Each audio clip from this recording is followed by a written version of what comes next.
So I'm here with Brayley and William. William's 5.5 months old, and Brayley's got an older child about to enter the teenage years. And he's asking me, how do I get my child, my older child, to actually make good decisions as they enter the teenage years?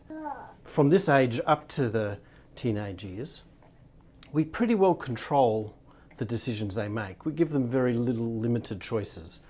And we certainly don't give them difficult decisions to make between right and wrong, good and bad.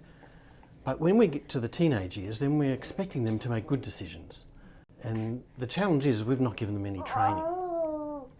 So what I'm going to suggest to you now that you're big boys entering those years, is that what you do is you start to share with him what you can't with this boy, obviously, and that is your doubts, your decisions, and let him hear you verbalise your thought processes. So you're trying to think of, should I go to my grandpa's place for dinner tonight, or should I watch my favourite TV show and stay home?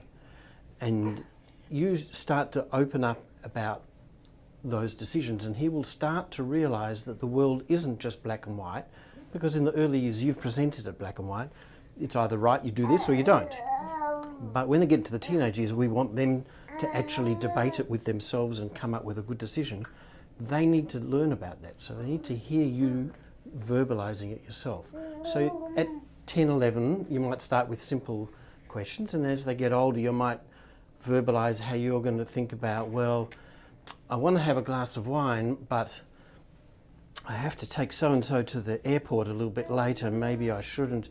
And you introduce those grey areas so that they have the opportunity to see how you weigh up decisions. Because if you just throw a teenager in and say, make a good decision, he's not going to know what to do. And the other trick is that they need to hear about your decisions, not them. So you must not lecture them. You must not tell them what to do or what their decisions should be. You share your doubts and your decisions so that they feel privileged to be part of your thinking process.